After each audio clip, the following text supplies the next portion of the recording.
Welcome back to this week's Ohio Tech Report. Another big week for tech and innovation in the Buckeye State. The three stories we're going to be talking about is big news out of DC on the CHIPS Act, which is something Intel and the Ohio tech community has been watching quite a bit. Story number two is going to be about the Ohio Third Frontier and how groups like Jumpstart and Rev1, Cincy Tech, and others are getting a bunch of funding to help entrepreneurs and grow innovative companies. Story number three is this week was the kickoff of Black Tech Week in Cincinnati. So kudos to them. Kind of recap a bit, tag them, check them out. Really cool to see everything happening down in Cincinnati this week. But before we begin, we want to welcome Eric Wise from Stage 3 Talent. Eric, thank you so much for being here. Thanks for joining us. If you could, share a little bit about yourself and what you're working on at Stage 3. Yeah, thanks for having me, Chris. Stage 3, basically, we help people build internal academies. I mean, everybody talks about how tech learning is a thing. There's a big skills gap. Companies are now starting to bring that stuff in-house, and we build all the curriculum and pacing and even provide instruction for companies that want to do that. Awesome. Well, Eric, thanks for joining.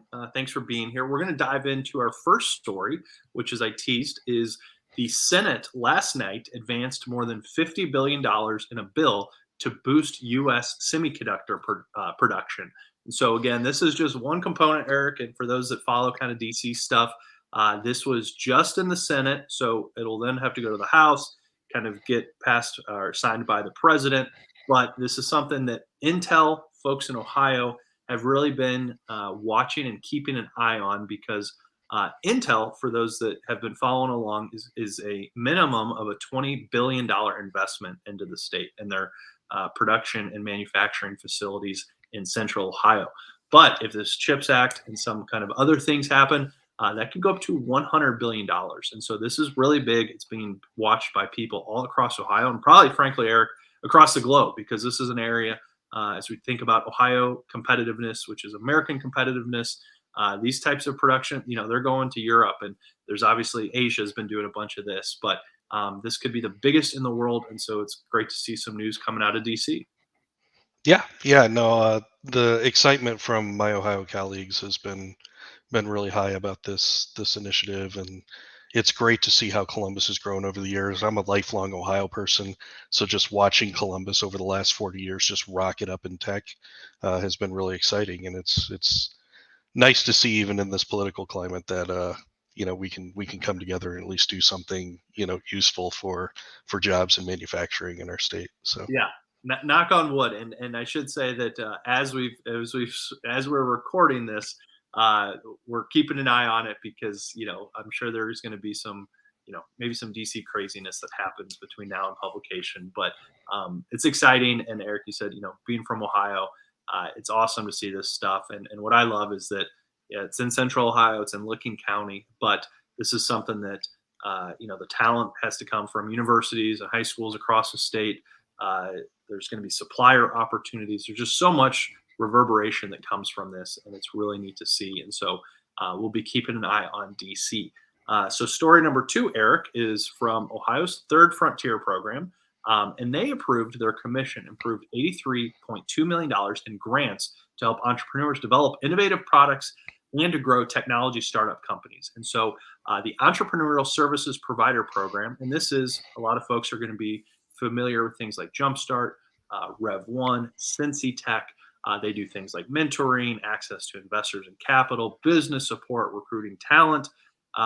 These groups have gotten grants from the state of Ohio's Third Frontier program, again, that are going to help fund this. And so across the state, hopefully more money, more resources, more opportunities is going to be coming down the line for entrepreneurs, and we can hopefully help support new and growing tech companies. And so really cool to see, again, $83.2 million spread out across the state, but a lot of groups that we work with and people are very familiar with all across Ohio will be getting some of these funds. So hopefully more programming, more resources, more opportunity are coming down the line. And Eric, as you know, to grow great teams, grow great companies, it takes money.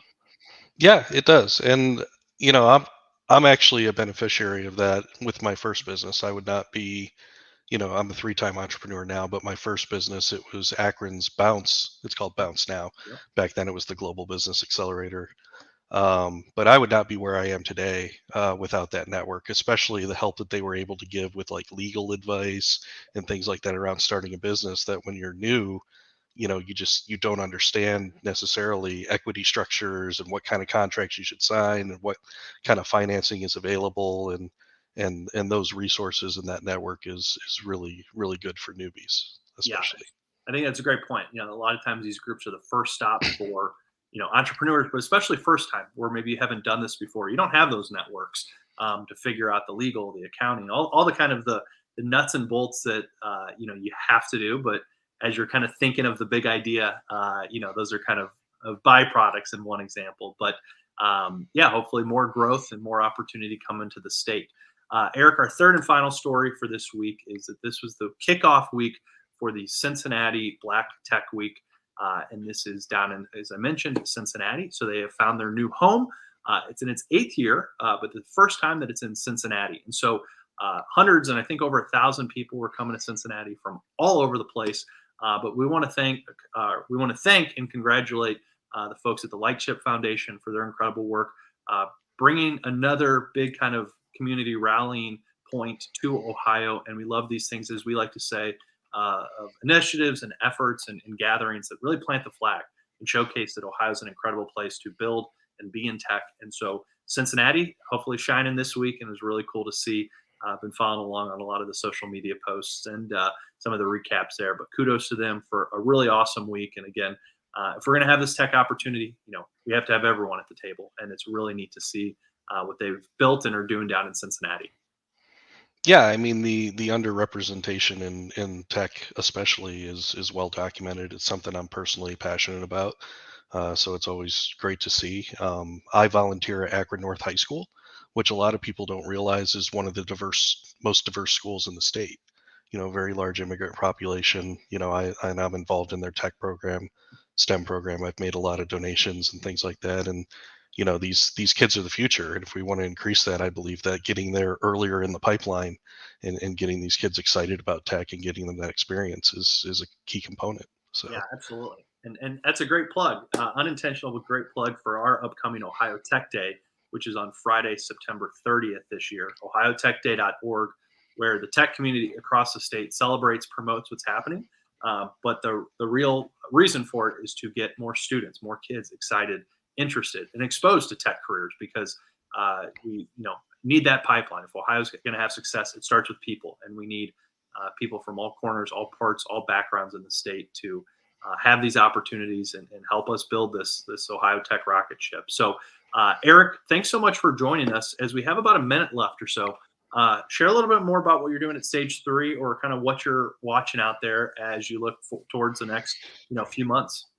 yeah, I started my career in the coding boot camp space, and kind of what we've seen over the last couple years is a shift from what we would call a business to consumer model to a business to business model, where businesses like one of our customers is Progressive Insurance are starting to bring these academies out of consumer land and in-house and offering these pathways and opportunities internally to their employees.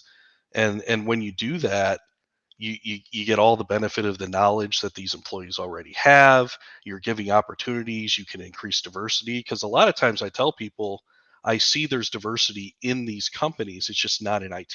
It's in other departments.